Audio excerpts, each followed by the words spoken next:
Blue Economy adalah konsep pembangunan ekonomi yang berkelanjutan memanfaatkan sumber daya perairan secara bijak. Salah satu cara untuk menerapkannya adalah melalui budidaya pembesaran ikan nila, yang tidak hanya ramah lingkungan, tetapi juga menguntungkan secara ekonomi. Selamat datang di dunia pembesaran ikan, salah satu aspek vital dalam budidaya perikanan di Indonesia. Di Bungosari, Tasikmalaya terdapat 1.560 kolam ikan, menjadikannya sebagai kecamatan dengan jumlah kolam ikan terbanyak di wilayah ini. Pembesaran kolam bukan hanya tentang menghasilkan pangan, tetapi tentang menciptakan ekosistem yang berkelanjutan. Setiap kolam merupakan bagian dari siklus hidup yang mendukung kesejahteraan masyarakat dan lingkungannya.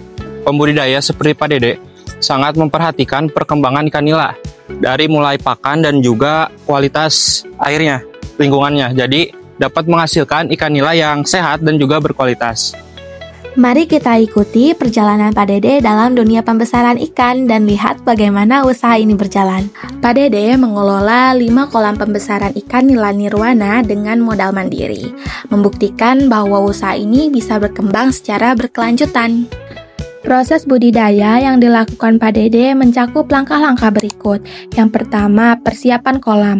Proses persiapan meliputi pembersihan kolam untuk menghilangkan sisa lumpur dan kotoran serta desinfeksi, menggunakan larutan kapur untuk mencegah penyakit. Setelah kolam bersih, air diisi setinggi 1,5 meter lalu diberi waktu selama 7 hari agar ekosistem mikro dalam kolam stabil. Langkah ini menjadi awal penting untuk mendukung keberhasilan budidaya intensif. Budidaya ikan nila yang dilakukan Pak Dede termasuk sistem intensif karena memiliki ciri-ciri padat tebar tinggi dengan kapasitas 40 kg benih per kolam.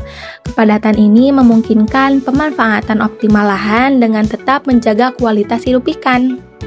Padat tebar, tadi kami misalkan tanpa aerasi, tanpa kincir itu 10 ekor per meter persegi. Pamenu di dia mah kan karena pakai mesin blower itu bisa disimpan 100 ekor per meter kubik.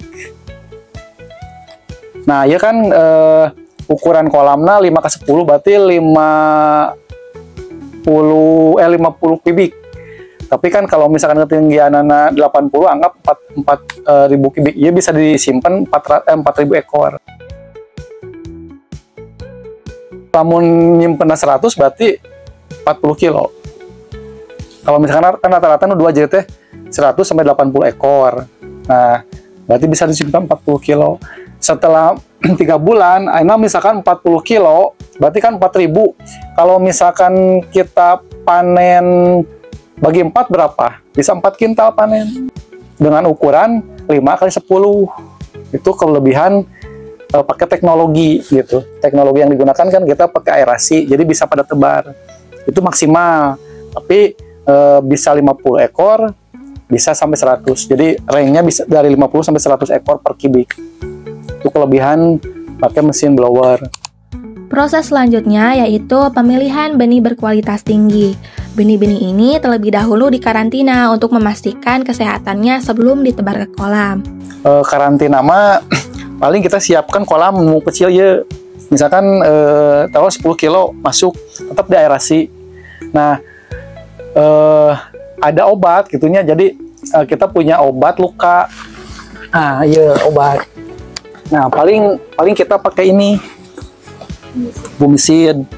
Bumisidnya fungsina pami urang mah betadin, pami di kita di manusia. Nah, pada saat ikan luka kan lamun misalkan tidak diobati mah si ikan langsung masuk di air. Air yang ada di kolam itu bisa saja ada bakteri. Biasanya muncul putih-putih di sirip. Nah, itu teh karena luka tadinya gitu. Nah, kami pakai ieu mah direndam dulu sebelum ditebar. Dosisnya teh per 30 liter air 1 tutup botol, direndam maksimal 2 menit. Jadi perendaman cepat. Setelah 2 menit baru ke kolam gitu. Jadi luka gen biasanya sembuh. Jadi luka-luka yang kecil anu katojos ku teman-teman nanya, nah itu kuya bisa bisa sembuh. Termasuk lele, gurame juga sama. Selanjutnya, pakan jenis pelet confit yang telah dibibis diberikan secara terjadwal 2 kali sehari untuk memenuhi kebutuhan nutrisi ikan. Nah, pakan biasanya FCR-nya 1,2 kilo. Ayo terang FCR. Food ratio konversi. Nah, jadi kebutuhan pakan yang dibutuhkan untuk mendapatkan 1 kilo ikan. Contoh, kita butuh ikan 1 kilo, berarti pakannya itu yang harus kita siapkan 1,2 kilo. Berarti misalkan kita panen 1 kintal, 1,2 kintal pakan itu harus disediakan. Itu FCR. Hargana, misalkan kubanar itu paling 25.000. Peletnya pakai kompid. Protein minimal 28%. Selain itu, monitoring rutin dilakukan untuk menjaga kualitas air, pencahayaan, dan kesehatan ikan. Nah, semua proses ini dilakukan dengan metode ramah lingkungan, seperti kontrol ketat terhadap sumber air yang mana untuk menjaga keberlangsungan usaha budidaya ini. Semua kolam ini telah tersertifikasi cara budidaya ikan yang baik atau CBIB, yang mana sudah dipastikan kualitas ikan dan keamanan lingkungannya. Setelah 3 bulan, ikan nila mencapai ukuran panen. Proses pemanenan ini dilakukan dengan hati-hati menggunakan jaring agar ikan tetap dalam kondisi prima. Setiap hasil panen kemudian disortir berdasarkan ukuran sebelum didistribusikan ke pasar lokal maupun ke mitra bisnis Pak Dede.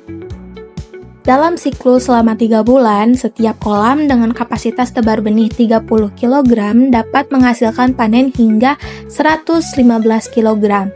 Dengan 5 kolam yang dikelolanya, total produksi Pak Dede mencapai 575 kg per siklus.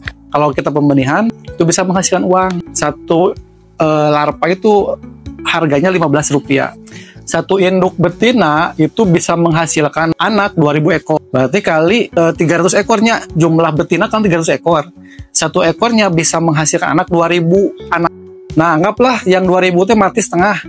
Tinggal 1.000. 1.000 kali 300 berarti 300.000 ekor itu per 2 minggu. Nah, anggaplah yang 300.000 ekor tuh tidak semuanya barangnya, tidak semua barang si yang 300 teh ambil lagi setengahnya, berarti 150.000 ekor per 2 minggu. 150.000 ekor dikali 15 sabaraha? 15 rupiah. 150.000 ekor dikali 15 rupiah itu 2.250.000 nya. Itu per 2 minggu. Itu teh pembenihan. Karena pembenihan aja. Nah, pembesaran mah mulai awalnya kita tanam yang ukuran 2 jari antara 80 sampai 100 ekor per kilona. Biasanya mulainya rata-rata start tidinya. Usiana misalkan tina usia tina 2 jari itu kurang lebih 3 bulan udah bisa mencapai 1,5 kilo atau 4. Dengan pendapatan bersih sebesar Rp747.450 per siklus dari satu kolamnya, total keuntungan Pak Dede mencapai Rp3.737.250 per siklus dari satu kolamnya.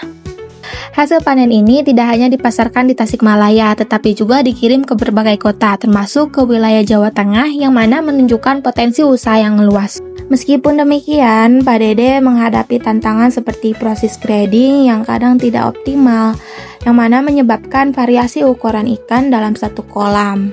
Namun, ia berhasil mengatasi hal ini dengan memperketat kontrol pada fase awal pembesaran dan meningkatkan efisiensi pengelolaan pakan.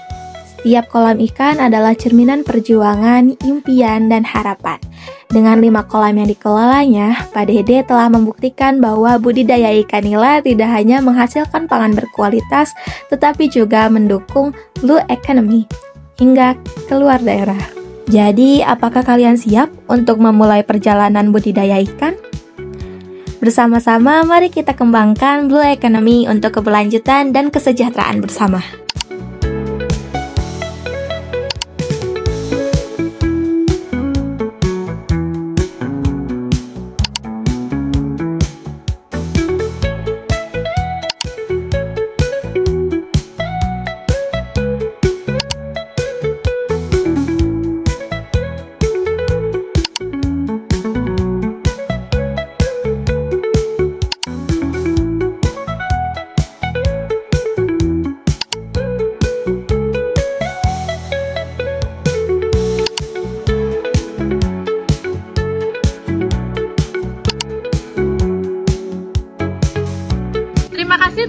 menonton video kami. Semoga video ini dapat memberikan manfaat bagi kita semua.